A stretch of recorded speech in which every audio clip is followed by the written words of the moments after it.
Welcome to But Why? Real talk on messy minds and messier systems, the podcast where two psychologists overanalyze everything so you don't have to. We're here to unpack the weird, the worrying, and the wildly unjust with just enough existential dread to keep it interesting. I'm Dr. Kristin. And I'm Dr. Laura. Let's dive into the mess. Let's do it. Oh, today is going to be slightly messy because we're talking about stress, which is like our Woo! favorite thing to talk about in the whole world. Oh my gosh. Unfortunately for us and you guys, probably. So, well, I suppose to start with, welcome back to our holiday series. So last time we spoke about nostalgia, kind of around this time of the year, around the holiday season, and how we get a lot of nostalgia kind of pulled out of us around this time of year. So go back and listen to that one if you would like to. But this one can probably stand alone if you just want to talk to us about stress. That's absolutely fine. So we're going to talk about what happens when the holidays finally arrive and the reality doesn't quite match the versions that we had in our head. So this is kind of around like the holidays that we actually get. Because for a lot of us, the holidays aren't just like nice, cozy lights and good movies. They tend to be quite stressful, quite loud, quite expensive, and pretty emotionally complicated. So we're going to chat a bit about this like collision of expectations, of old family roles, sensory overload. We're going to talk about gendered expectations, which Kristin really wanted to talk to us about. What? That's so weird. I know. So we're going to dig into all of that stuff, and we're going to try our best not to be too cynical. But we're kind of just being honest, right, around kind of the reality at this time of year. They can be tough. And it doesn't mean that we're kind of ungrateful for this time of year. But it's just human, right? It's human at this time of year to be experiencing quite a lot of stress. So we're going to talk about that. Yeah. We can't just like have happy emotions in a silo. That's not a very human thing. It's always going to be a mixture of the shit show of the human brain. Totally. And that's why we're here, for the human experience. The human experience. So we're shifting then. We're shifting from this idealized version into the real life version. And I mean, the fantasy, if you like, of the holidays does tend to crack eventually. Whether this is through, I don't know, for those of you who have to travel far, it can be like traveling chaos. It can be hosting stress for those of you who host. It can be to do with, being around family and so on, or gift pressure. The gift pressures can be real. So there's like this paradox that this season that we're told is going to be really restful and joyful and really nice and lovely can often be like the least restful time of the year. So I guess like, do you mean Kristin, most? Oh yeah, what did I say? You said the least stressful. Shall I restart that? No, I enjoyed it. I think we should keep it. Okay, that's fine. So this is an example of how I get similar words mixed up. I do this all the time. Matt's like, you said this, and I'm like, no, I didn't. I did not say that thing. This is proof that Matt's right.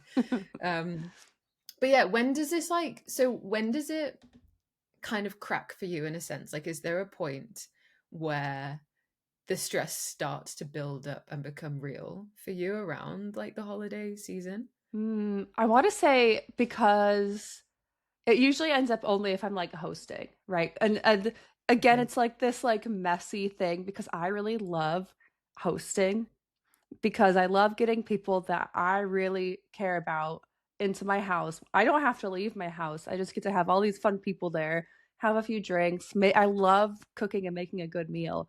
But also me being me, I decide to do it all on my own because I want it done exactly the way I want.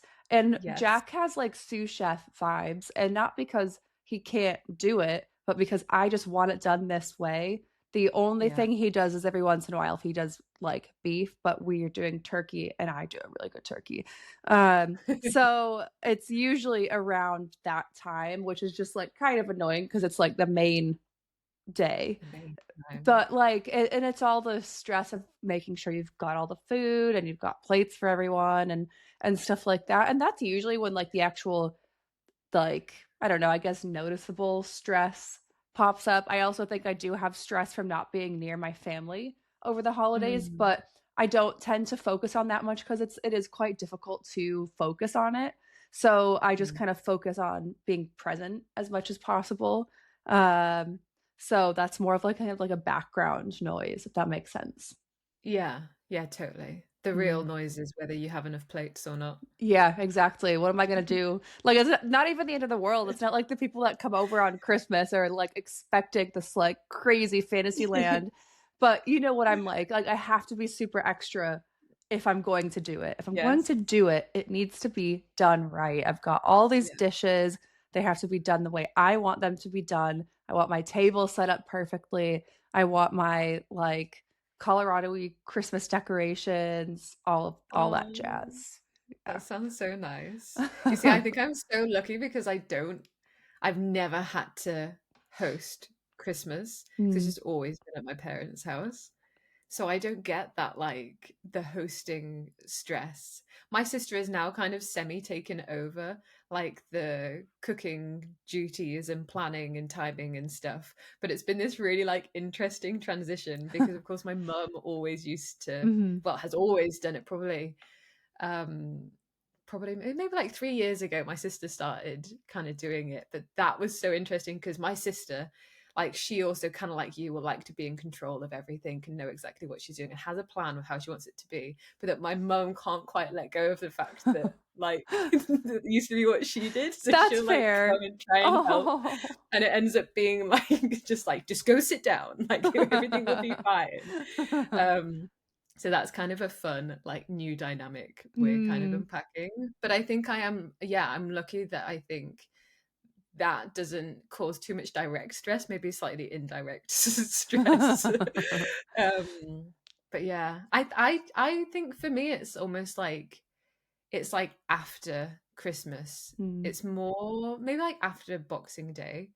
I think when the reality starts to hit that like I've got to go back home and then return to like normal life. And then I have this thing like after the holidays where I feel like I need to sort out my entire house and de-junk everything and Mm. like have like a fresh start. And then I start to really like stress myself Oh out. no. And then on top of all of like the sensory stuff that you've had from like being home, like for the holidays and things, it all just starts to like build a bit. Oh god. Um, Well, that's like yeah. that's a tough way to start the year because I feel like I'm the office. I'm like office. I am the office. I am the opposite. We are not doing words well today. So I'm like the opposite. I'm like stress, stress, stress. Leading up to Christmas, and then I like crash on that period we have off between Christmas and New Year, and then I usually Yeah. tend to start the New Year off quite slow and Okay. relaxed, and then it just kind Oh, I of don't think gets I don't more do and that. more and more intense as the year goes on, and then there's my reset period again. Okay. Yes. Yes. And like, do you feel then expectations like around this time of year? Like, I guess with hosting, do you feel quite like heavy expectations then for everything to be like just right? Probably like everything else, the expectations come from no one but myself. Okay. like Okay. Yes. like I could just easily say like let's do a potluck, everyone bring a dish, blah blah blah. But no, I it needs to be the right way. Oh my gosh, what's going to be in it? And Yeah. so I've realized recently how picky I really am with food. Like, I just could bring whatever you want. No, don't bring whatever you want unless it's very yeah. clearly labeled Yeah, what let's is make in a it. spreadsheet, and by let's, I mean not me, somebody else make a spreadsheet. Yes, Yeah. that's what my sister is the best at. She has a Christmas spreadsheet, and then we'll kind of allocate things for people to buy and things, and then it all runs off the spreadsheet. She's an accountant, so she's like a spreadsheet god. Mhm. Yeah, That so that's is I'm very jealous. I helpful. just looking at a spreadsheet makes me want to just run away, so that's very helpful. Yeah, But I also think totally. like I don't know if you have any like crazy expectations, but I think that the expectations around Christmas a lot of the time come when you have kids because like you Mm, want to make it so magical for them and live up to this like the hot tip again, guys. We're talking about the secrets behind Santa Claus today, so maybe not a kid friend episode. Little warning before we get going. But like you're supposed to be living up to the expectations of Santa Claus, right? So I could see why Mm. that would make Oh, yeah, crazy expectations for someone, for definitely. parents. Yeah. How do you match the magicalness of Santa Claus? Yeah. Mm, Yeah. that's What about challenging. you? Do you start when's your moment? I guess you kind of just said like it's after the holidays for you. Yeah, I know, but I was just thinking about that because I think it is after the holidays, but I think it's like also kind of acutely in small moments throughout. Like, Hmm. so say between like Christmas Eve and like Boxing Day, but in terms of like the expectations or even like that um I was thinking back to like the idea of like identity, which we were talking about like last time. Like I see a certain version of myself like on Christmas or throughout the holiday, which is like, oh, it's really chill and it's a really nice time. And I'm just like taking it all in and enjoying everything. But Hmm. then when it gets to it, it's much more like spiky than that, if you know what I mean. So probably much more up and down. Like sometimes like I'm really good in like the social environment. Sometimes I'm just like, don't talk to me, like I can't say anything. Like I'm just like done. So I think my expectation is probably reflected in like what I just said in a way, in like, oh no, Hmm. I'm just stressed after it. Like in reality, I probably it's that spikiness. So it's like there's moments where I feel really good and I feel great. And then there's moments when I'm like, please can everybody just like leave me alone? Yeah. And I can get very particular and picky about things, especially with like my food preferences and things. But I think that kind of links in. We'll talk a little bit, I think, about like more sensory stuff later, and I guess how that Hmm. links to some of the God, yeah. neurodivergent side of things, Oh my because I think God, yeah. that's like a huge part of it for me, which I haven't um like necessarily unpacked much Hmm. before. Well, do you want Yeah. to go into that side of it now since we're kind of like on Yeah. topic anyway? But before we do Let's that, do it. I just wanted to say or ask, I guess, that like Mhm. did you always have stress from those that like expectation or like have you always like had that spiky experience or do you think that's something that's happened more of like you've become like a real adult in heavy quotes? I think it's always been quite like that. Mm. Like, but I can almost, yeah, see myself as almost having these quite like high highs or being really excited and then being kind of frustrated, mostly because, say, I can think of this very specific example where, like, I guess the family needs clash.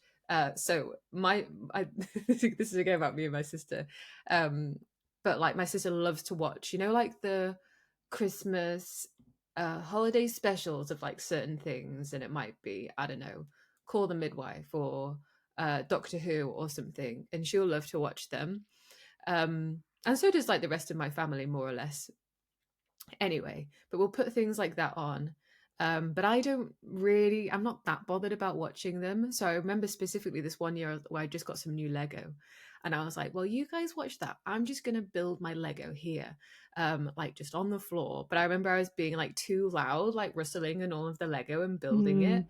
So then it's like I feel frustrated, like everybody else feels frustrated because it's like, well, like say my sister wants to listen to the TV and watch the TV, but then it's like, oh, we all want to be together though. So it's like Mm. everybody wants to be together, but everybody's doing slightly different things and like making different noises and like just wants to be doing their thing.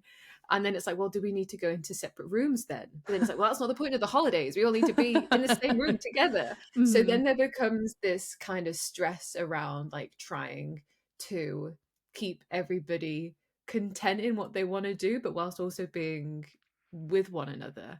And I Mhm. think that's something that I've always found kind of difficult, or kind of felt like rude in a sense if I want to take myself off to do something else, but also probably didn't really want to be on my own like anyway.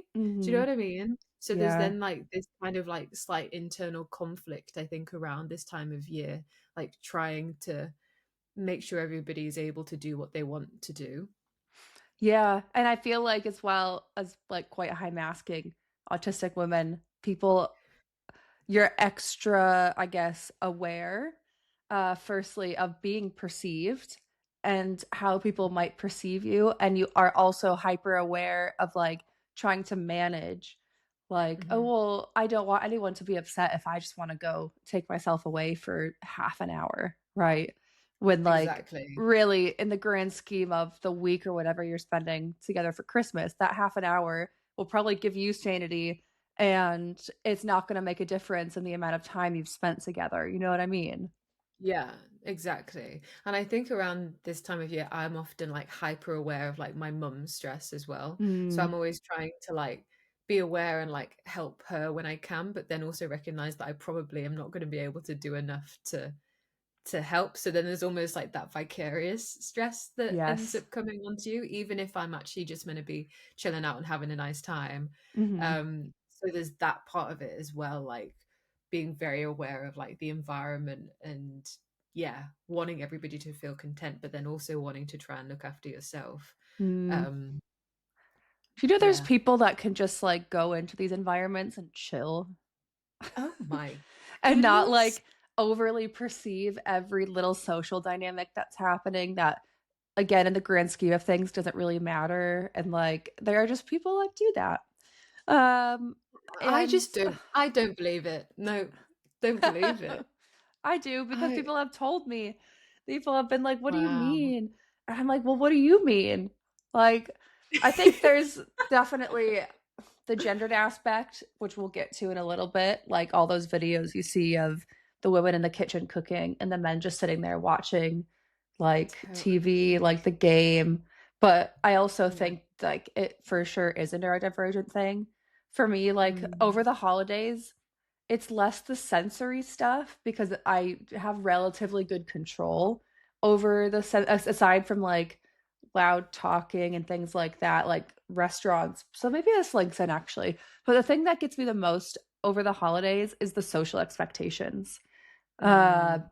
it's like, firstly, this requirement to engage more in socializing because it's like, it's that time of year. So now we suddenly have to shove in 6 weeks of seeing people that we Oh my don't see gosh. the rest of the year. And it's always in these loud ass restaurants or whatever. And you're already really stressed from work and from whatever else you have going Mm. on. And it's like, it's like just the social expectations and it's not always people you want to hang out with, is it? It's like Yeah. sometimes it's like I don't know, acquaintances or just like adding in an extra United game with, Mm. like work people or whatever it is. And it's just like, Yeah. oh, well, it's the holidays. So everyone wants to get dressed up and go out. Like, do they? Oh, and the dressing Do up. they? Yeah. I, I think I do quite well to avoid things like this is the benefits of mm. not having that many friends. It's you don't have to go to too much stuff. So my stuff Yeah. is mostly like family based or going out with like some of Matt's friends and things, which I kind of Hmm. don't mind if I'm not doing anything anyway. It's like, oh, I should probably go out and like Hmm. feel some sort of Christmas cheer. But that's the thing is like there's this feeling to need to do that. And like Yeah. that expectation is probably the biggest one for me as like an autistic person. And it's like, oh, we Uh, have to go to the light show. Do we? oh no, no, you Do do we? not. This is like the Definitely don't busiest go to thing the on the light planet, and there's just lights show. and just like, Like and you can like, see them turned on at other days when there aren't yes. as many people there. Yeah. And like if I've seen one light show, I've seen a million light shows. And no offense, UK, but yours are not necessarily anything to talk home about. I Like can I yeah, see I can light imagine shows they're not better very than good. this in neighborhoods in the US. Like I Yeah. don't need to pay £12 to go watch like even just like last year, what was it, or 2 years ago, like the outline of a Christmas tree. Like not even a full Christmas. I'm like, what is this? And now I'm surrounded by hundreds of people that are all coughing. No thanks. Oh my goodness, definitely not. Okay, so I have a story from Okay. Saturday. So I went out. I was like so autistic in this moment. So I went out to a restaurant. It was just a really nice restaurant. I went with like my parents and my sister and Matt. Um and it was like, yeah, really nice restaurant. I love it there. Everyone's so lovely. But we got there quite early, so there wasn't really many people around. And I was sat right underneath a speaker, and so all I could hear was this music, Oh, and I was already kind of slightly overstimulated because we'd been shopping oh, previously. And you still also my shop in active, person? Ooh, I struggle to do well, that it's over because the holidays. I was meeting with my family in Liverpool, so we were like, let's do a little bit of shopping. It was only for like 3 hours. But I was slightly overstimulated anyway. Matt accidentally shouted in my ear on the way over there, so I was I was like really, really on edge. I sat down. I was right underneath the speaker, and I was just like, I can't process anything anybody's saying because this music is like Yeah, causing me of pain. course. So anyway, so then my mum very kindly asked the like waitress if they could turn the music down. She was lovely. She was like, "Yes, of course, it's absolutely fine." But then she was like, "I'll ask the DJ." And the DJ like wasn't very far away from us, and then and he did turn it down. Um, but like throughout the whole meal I just felt like he was look I felt like he was looking at me, and he probably wasn't, but I felt like he kept looking at me like, why are you making me turn my music down? And he kept wandering over like to our table to like listen to the music and like see what the volume was like. And I was like, oh my god, is this That's because you really think it's too weird. quiet because I've asked you to turn it down? Uh, um but like they were super helpful. The woman was even like, you can go over to this table and come over and hear what it sounds like over here. And I was like, I don't want to get up and go in here. She was like, we can just pretend we're looking at something else. And, and I was like, it's okay. This is fine now.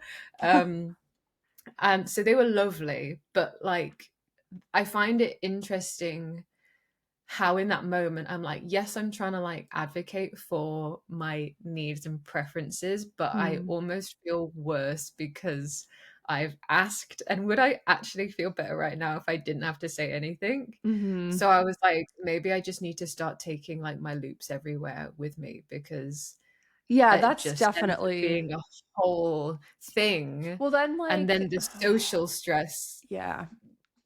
Well, then, rockets. like, you So feel like you need to mask even more. Like, oh, I'm yes, fine now because you did this everything's small thing. great. You did this small thing for me. You can't feel like you're still having a challenge in that situation. You feel like you have to mask. And I really do think that the holidays is really difficult. There's all the sensory stuff that's like really hard, but I think it's the masking, like this Yeah. expectation to mask because everyone wants to feel happy and special over Mhm. the holidays. And so that means that you have to facilitate that as a high masking autistic woman. It's your Oh my job to make everyone else feel comfortable. And even when you're having a good time, a lot of these times you're still masking. And I think that's probably the main thing that gets me is it really burns me out over the holidays, like a 2 week period of just constant being on. Yeah. And I've really Mhm. had to like cut back on the level of socializing for that reason because I don't have the capacity not to mask. Not like I'm Mhm. working on it, but I'm either in socializing and I'm masking or I'm just being myself. And it's really hard. And I feel really bad for Jack because he doesn't Yeah. have this and he's a very social person. So trying to find whatever that balance that's like the hard thing I try to find. I think like COVID made me realize how difficult the holidays really were on me because we had 2 years in a row where we weren't allowed to do like big Christmassy things for that like 4 week period. And I was like, Mm. oddly enough, I feel so much better. I It's feel so fantastic. weird. I feel amazing. I always say to Jack, I'm like, this is one of my best Christmases ever. Like, But you know what I was burnt out by though was like all of the Christmas quizzes that you had to do like on Zoom with people. oh, Did you have that? we did a It's like couple, no but more quiz. yeah, me being me, I was like, yeah, I'll do a Nah, couple of them. sit in the background. Yeah, tell you when you're wrong. Yeah, yeah, yeah. That doesn't sound like me. Oh. Uh, Yeah, but it's like interesting, isn't it, how that almost ends up being like a double-edged sort. At least I think it still feels like that for me. Like even like this Christmas, I think I'm going to try and, or have probably even started trying to be like, oh, actually, I'm going to need to go off and have some time on my own, or actually need to do X, Y, and Z. Like try to advocate for that, which I think is good. But I still, maybe because I'm still like very recently diagnosed, still feel stress around asking or saying I'm going to do stuff a certain way. Like for example, we uh will often have like like family friends or like family members over kind of throughout the period, and I said to my parents like, oh, by the way, I might just kind of take myself off at one of them just to kind of go watch a film on my own or something. And I was one like, oh, I'm really glad that I said that, but two, I was like, oh my god, I feel so guilty and so terrible Mm. because now it sounds like I don't want to be with people and I don't want to do things. So it's like that double-edged sword side of it. It's like, is it actually better just to put up a mask in that moment rather than to do the like quote unquote like awkward social thing and go and be alone? Yeah. Um, from a psychological perspective, it is better to advocate for yourself and take that moment alone than to contribute to masking burnout, because that takes so much more out of you psychologically and physically, just like Mm, physiologically. So, but it's mm, still hard because it's like advocating for yourself is like any skill. You know what I mean? mm, So, what you're really doing for your first holidays as, diagnosed autistic is you're trying to implement a new skill that you've been working on throughout the year and obviously a bit longer than that. So you're just like adding another thing to your to-do list, and it might be harder this year than it will be next year. You know what I mean? mm. And because it's just like any skill that you practice, and this is probably the most social time of the year where you might feel the most weight of the expectations that are on you. And so like Yes. it's not just like you're doing a boundary at work or socially, it's there's a lot of emotions tied to the boundaries that you're setting and the advocacy that you're doing for yourself. Yes, and also again like comparison to say what I've done previous years or been able to do previous years. um Maybe it's different like this time around. And I don't think it will be too different because I think as a family, like we're all reasonably chilled out anyway, and are often Mm, like, oh, let's just have a chill one and just not do much and watch a film or whatever. I think as a family, we probably feel expectations in a sense to like go out and do stuff, whereas we would mhm. all probably prefer to just like be chilling out.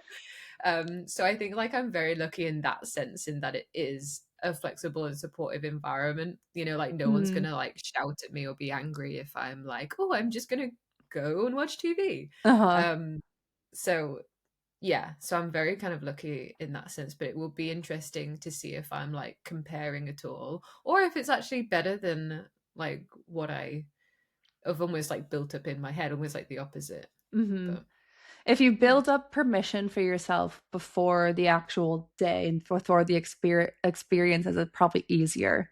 Like try to totally. integrate that permission. Don't try to add it on the day. You know what I mean? Oh, okay, yes. Oh, I want. We need to talk about that more in the next episode Okay, sounds because good. we're gonna build Christmas stress plans. Ooh, Okay, yeah. exciting. Okay, great. Love So it. this is like So our intake sessions to build our this is our to form intake. What's to wrong? yeah to Where are the formulate stresses? yeah. What are your Exactly. We're challenges? What are your strengths? What can we build? gonna plan out our intervention next time as as a super fun final Christmas episode. Woo! Wow, we wouldn't be psychologists otherwise, would we? I mean, No, there you has to go. happen. Totally. Right. So I really want us to talk about like emotional labor, invisible work, and like gendered expectations. Mm, Especially around this time of year. I suppose like especially relevant to women, I guess parents perhaps more generally, maybe eldest daughters, caregivers, and so on. So the kind of labor that comes along kind of at Christmas time, which we've kind of touched on already. mm, But there tend to be kind of quite a lot of like gender scripts, I think, around like who makes the holidays and who, like you say, like always keeps the magic alive. And there can be a lot of tension of carrying the logistical and kind of emotional load around mm. Christmas. So I just want to get your thoughts, Kristen. What are your thoughts kind of on this? I have many, and the surprise.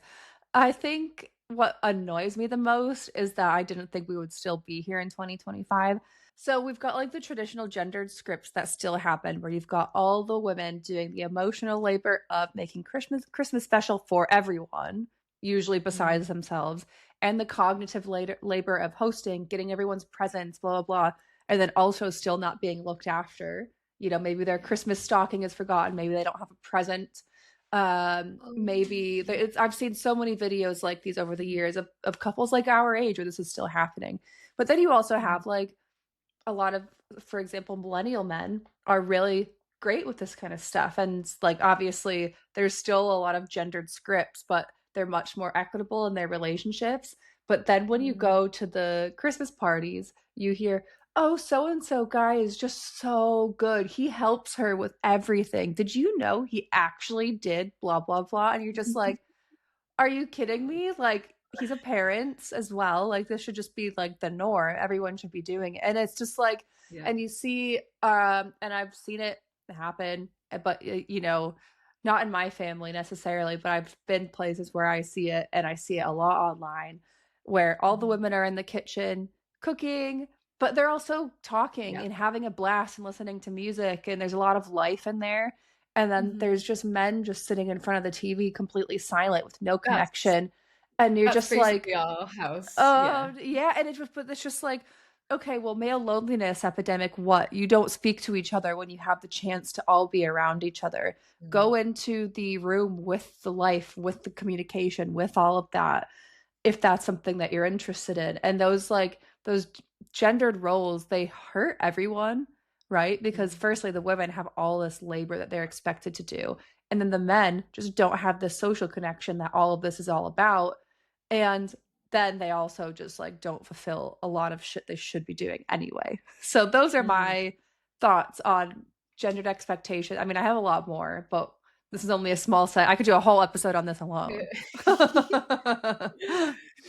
But I think as well, like, I don't know, like I wonder because of, I guess, the holiday like traditions and like falling, like when you go home, you kind of fall back into these very like familiar like family roles that perhaps that is one of the, I guess, spaces or times that ends up being really hard to like change or make different. Hmm. Um, Not that like it should be, but Yeah. it's interesting how we fall back naturally into roles, even for like me as like say being like the daughter or whatever, and you kind of um yeah, take on that role or that part of your identity that you remember from like holidays in the past, so to speak. Mm. But there's definitely so yeah, like I can see like always say after Christmas dinner, it will always be like all the women in the kitchen doing all the washing up, and then No. my dad like setting up the TV show that we want to watch or something like that, which has a place, like it has a role. It's a And to little be fair, easier. A little bit yeah, easier. he does very well with the dishwasher. The dishwasher is his thing. But it is interesting how that you yeah those Yeah. roles are still very, very blatant and obvious. Well, they're so heavily ingrained. They're so heavily Mhm. socialized into us that, especially like a lot of people, when you go home over the holidays, if your family is very traditional like that in that specific sense or other senses, a lot of Mhm. people don't want to rock the boat. You know what I mean? Yeah, So, like, no. imagine if you just decided to go sit in the living room while your dad was Mm. setting up the TV, or if you were just like, I'll pick out the movie or whatever, and you just I left. feel really bad. Yeah, well, that's Like the I thing. feel but I think it's I don't know if it's also partially because of me. I feel awkward because um in that space, like sat in the lounge or whatever, like with the TV on, I feel like there's something I should be doing. Like I feel like I should be Mm, trying to make a conversation or talk to mm, people or talk to family I haven't seen in a while. I'm just like, I don't really know like what to talk about at this point. So I'll just go into the kitchen and like keep my hands busy and have something to yeah. do. No, I get that. um I totally get that. And I'm also one of those people where if I know somebody else is like cleaning or working and I'm just sitting on the couch, I can't do that. I like physically need to no. be. But I don't know, that's obviously probably something that is socialized into us as well. True. Um and a few years ago, so like I'll do like Thanksgiving every once in a while, and I did a really big Thanksgiving with all Mhm. friends and stuff like that. And I had a couple friends staying over, and me, and like it was super gendered, but that's also because that they were like my friends who I wanted to come hang out with me while I was cooking the meal, and I also trusted them with my process, which there are not very many people I will trust with a Thanksgiving meal. And so, like, great, yeah, we get to have a couple Prosecco's while we're making the Thanksgiving meal, spending like what, 8 hours in the kitchen, right? Cooking. We had this Wow. great Yeah. meal, and then the guys just went off to drink whiskey. And literally, you should have seen. And No. it was me and a friend that do not put up with this kind of shit. You should have seen the explosion that happened, because what do you mean we just spent 8 hours cooking and you're just gonna fuck off and leave us to Did they even tidy? like clear the table? Did Yeah, they? I think the equivalent was bringing dishes into the kitchen and putting it on the Yeah, counter as if that that's tends to be anything. that tends to I'm be sorry, yeah. what? So yeah, that did Yeah. not go over very well. And I've never had an issue since Especially then. when like there's only two. Was there only two of you? Yeah, because I think they were the only ones staying at our house. Everyone else just kind of left. Yeah. And that's also a thing. I don't know if it's like a British thing, but I can't Mm. imagine leaving somebody's house with there still being like a mess after they're cooking. And that's No, something I've only experienced I here. I've never experienced it. And so I'm not trying to generalize. I'm just saying it's only something I've experienced I here. think it's very like I think it varies so much because I'm similar to like you. I'm like, I need to help or I need to be at least offer, like, can Yeah. I do this thing? Or want to, I always want to like leave something kind of how I found it. Do you know what I Mhm. mean? Whereas like I even find like when Matt's friends, for example, come over to stay, I'm always so aware of like who are the ones that like make the bed like Mhm. before they leave and who are the ones that just leave everything like Shit complete like a everywhere. complete mess. Yeah. And I'm like, Yeah. how? It's like, what? Like, People I just couldn't don't think about it. imagine like No. leaving something in that way. So I think it just I think it shifts in a lot depending on Mm. I assume just like how you've been brought up. Yeah, I think Um, so. yeah. Yeah, because I mean, I don't think anyone in my family could imagine leave it, especially with a mess. It's one thing if there's four of you for dinner, right? And then they just leave. That's one thing. But if it's Mm, like 15 people, it's like, yeah. okay. And you know, they felt really bad, right? That they didn't cross their mind. Obviously, everyone had been having wine and like all this kind of stuff. I Uh, don't give a shit. If the gender roles are so ingrained that they fight through alcohol, that's where your problem is. So yeah. so like they understood like the fact that we even had to get mad about it is a problem, like let alone not engaging, like not Yeah. helping. uh So there were like two of you and like 10 of them. no, no, no, no, it was like a bunch of Oh, people right. came over, and then Yeah. only like one couple stayed with us because Oh, I see. Yeah. they were staying over, Okay. but everyone else had just left, maybe brought their stuff to the kitchen. Yeah. That's one thing.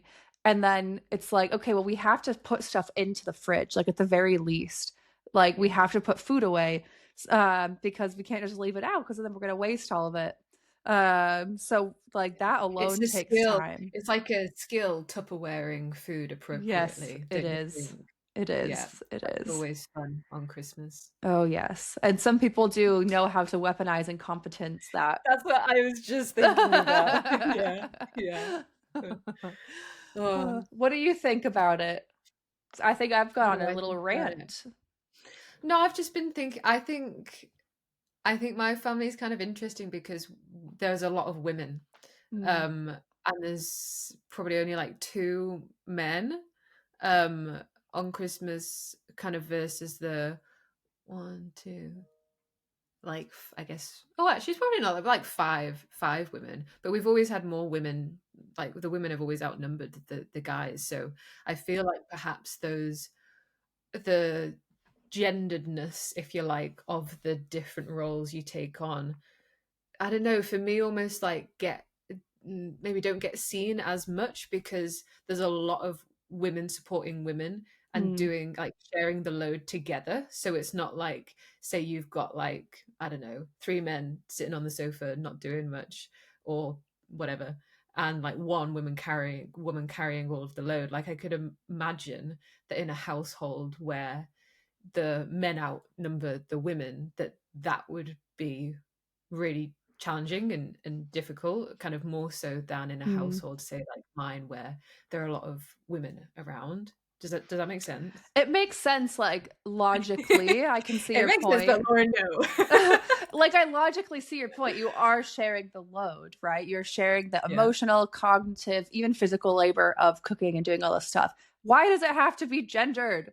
Like, it just doesn't I make any know, sense to me. It just doesn't make I any know. sense. Like, it's But I think so maybe that's why, like, I don't think about it as mm, much. It's almost a bit more hidden mhm, to me in a way, but then I do also see and very much feel like the stress and the expectations that my mum would have around this time of year. And I think she's like worked quite hard to try and let some of those things go, like say by mm, like my sister and my dad kind of taking over like the Christmas dinner duties and things, and kind of giving her space to chill, but she struggles to do the chill. But there have been kind of Christmases before where I literally remember my mum would have like finished all the cooking, served out all the food, and then she's suddenly horrifically ill and needs to go and spend the rest of the day in bed. And oh, it's like, because there's been that much of the build up. Do you know what I yeah. mean? Mhm. Um, I also think so that yeah. like we talk a lot about women putting pressure on themselves to do this, but I think a lot of that is because that's where women get so much validation and support from their family. That's when you get a lot of thank yous and a lot of this is amazing, like this food's amazing. How this is so well organized, what a great gift. And I think that this is where women, and I'm not saying this is the case at your family, it just made me think of other stories I've been hearing Mm, like where women can get their appreciation from is mm, like these expectations. So it's like, yeah, we put the expectations on ourselves, but do we? Like these were probably mm. socialized into us a little bit as ways that Yeah. we can it's a performance to some extent, right? How we can perform, get the, appreciation that, you deserve, probably not as much as you really deserve, but then like going above and beyond and burning yourself out to do it year after year. And then like I can understand why if somebody tries to take that, like it is a burden to a certain extent. Taking that off of you, it can feel like something's being taken away from you because that's your thing Mm. of how you get validation and it's part of your identity and it's how you get appreciation. So I Yes. can understand how that would be kind of stressful and difficult. Yeah, it's a whole process kind of in itself, isn't it? And it's Mm, managing that change as well. Yeah. Something I wanted to touch on before we, I guess, kind of come to an end is something that I think is very stressful for a lot of people around this time of year is like loneliness and almost like, I guess, in a sense, like grief and like missing, say, people who aren't around at this time of year. Because I think it can become mm, like very obvious, when you've got like everybody together, or perhaps even like in your case when it's like you're not able to be like with your family, or even people who like just don't have a family to go to at all. I think this time of year can be so hard. Like we've kind of been discussing mostly these very social scenarios that a lot of people kind of won't have at this time. um so this kind of loneliness can really, I guess, like intensify um when there's so much like togetherness, I suppose. mm, And it can even end up being things like social comparison. So seeing all of like the perfect families or traditions that maybe we don't have that other people had, or those relationships that have changed, or the grief that like can really intensely come back at this time of year. Um, but yeah, what are your thoughts on that, Kristen? Is there anything you'd want to share? Well, I have unfortunately, a lot of experience with this topic. Firstly, just living away from my family and the amount of like death that my in-laws side of the family have experienced within a very Mm. short period of time. So I know for sure from my experience and from the experience of like especially like my in-laws, it's never more obvious who's not there when you're all together, right? Because like Mm. we were talking about is like especially like with families who have been this together for so long, that people fill Yeah, roles, right? Somebody's the person who makes everyone laugh. totally. Here's the person that you usually talk to. Here's the person who brings this side dish that they're really known for. They get excited for it. Yes. Um, and Yes. like, you know, it's Mm. just like you could just like tell who's not there. And that sometimes is the glue that holds these groups together. So when there's suddenly like three, four people missing in a family setting, that is a big difference. And so I think Mm. that can really make things feel more lonely or more just like hit a bit sharper. Because even Mm. if it's not, you know, a broader family situations, but you know, you're getting a lot of nostalgia, which brings back memories. And so with Mm. these memories of key people in your life, of course, that's going to make it even more obvious the part of the memories that are so easily activated by these smells, by these sensory Yes. experiences, they're not there. So I could see why Mm. like this grief can just feel so much more potent at this time of year. Mm, definitely. I think the main one for me is like my grandma, like when she passed away, and she was such like a key like member of, you know, well, Mm, the family and the Christmas and making it like because she did so much of the food and like would bake the cakes and everything. So it's like there'd be those very specific, very sensory things that like bring you back. And I remember for like the first few years it was really, really hard, like Christmas just was felt like really sad. Um, but I think kind of you slowly start to, I think, use it as a like those, I suppose, sensory, if you like, memories then start to be something that you like to connect back with. I mhm, guess when maybe they don't feel as difficult to try and or as difficult to experience or as raw, it starts to be like actually this is a nice connection back to how we used to do things or memories that you had.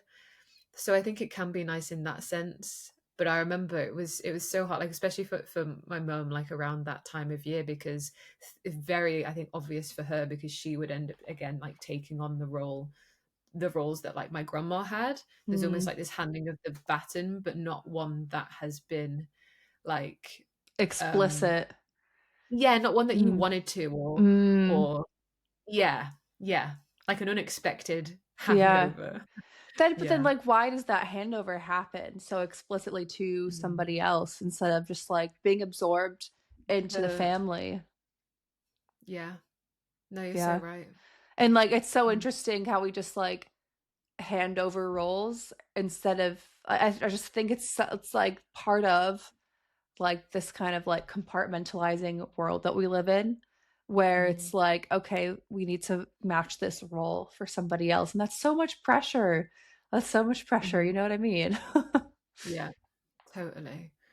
Totally. Mm. So I think like this baton gets, you say baton, I say baton, um But the baton. baton, No, the what yeah, do I call it? I don't A know, baton. A baton pass the pasta. baton. I don't know anymore. So this, I think, like the reason the baton gets passed so readily. I feel like baton is a person. What a weird name. Oh no, I hope nobody listening has the word baton. Hi, baton. Hello, baton. Um, is like I think it brings it back to like the gender roles, right? And like these family dynamics that are so ingrained, and a lot of like the traditional and heavy quotes. So in like in reality, these more colonized approaches to the family, nuclear family, is because we just have roles, not people sometimes. And so Mhm. like these roles pass on, but it's not even just that. I think that um, there's a reason the music we love when we're younger, so especially in like our early to late teens, is remains in our minds as like some of our favorite music of all time, is because of the connections we're making, because of like from a neurological point of view, how much information we're taking in and how much we're learning at that point. the roles we have within our family also get so ingrained because that's really where we're learning all of Mhm. our information. Does that make sense? Yeah. And so Yeah, definitely. I think that like when you go home for the holidays, you kind of like slip back into your old roles, whether that's like with your siblings or like parents. And I know 100% that happens in my household. Like, who's gonna be the peacekeeper? Who's gonna like make trouble? Who's Mm. gonna call out what's going on? Who's gonna, and like especially with like relationship dynamics, I definitely think the holidays bring back like the patterns from your childhood, whether they're good or Yeah, bad. totally. Totally. And it can feel, and again, there's like a positive and nice, like warm side to that. Mm-hmm. a hundred And then there's percent. also, again, like the reality side of that in like falling out over little things or, I don't know, getting certain things that you're doing, being picked at or Mm. judged. And it's like, this is Yeah. just what I do or whatever.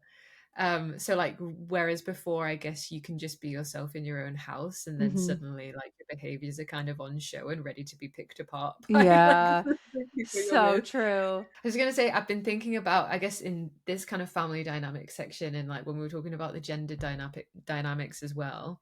I watched a film the other day. Have you seen The Roses Mm-mm. with Benedict Cumberbatch and Olivia Colman?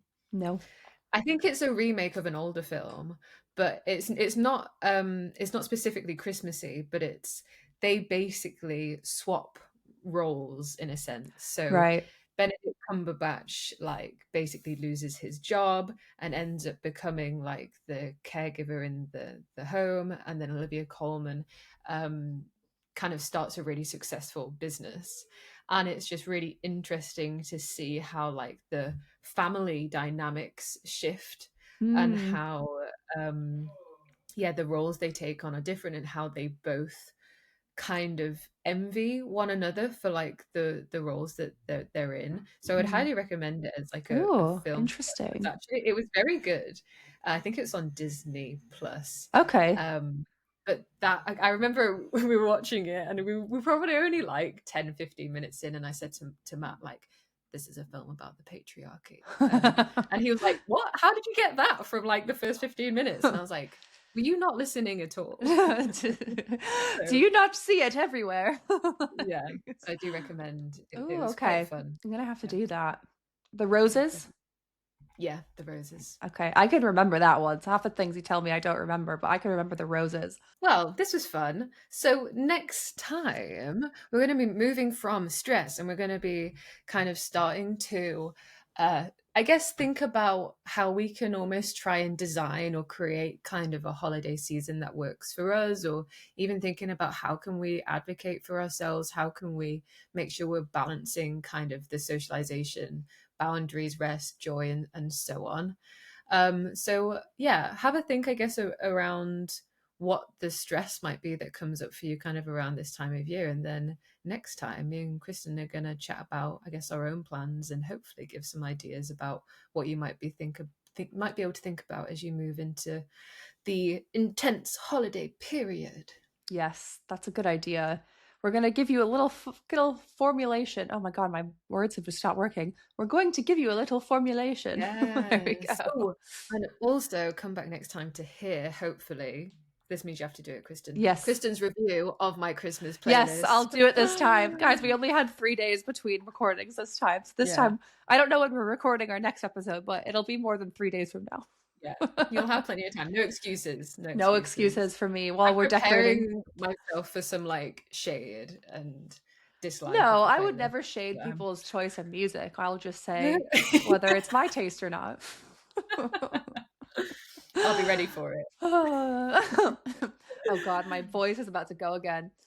Okay, guys. Well, before my voice completely gives up on me, and so that we can go do our day jobs, we're going to end the episode now. I've somehow made that feel so awkward. Um,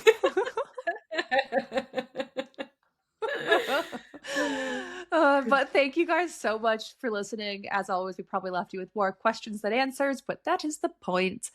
We love digging into the messy undercurrents of holiday stress with you guys. If you have any thoughts, any questions, we want to hear it. Please drop a comment, message us, shout us into the void if you really need to, but tagging us is way more effective for us.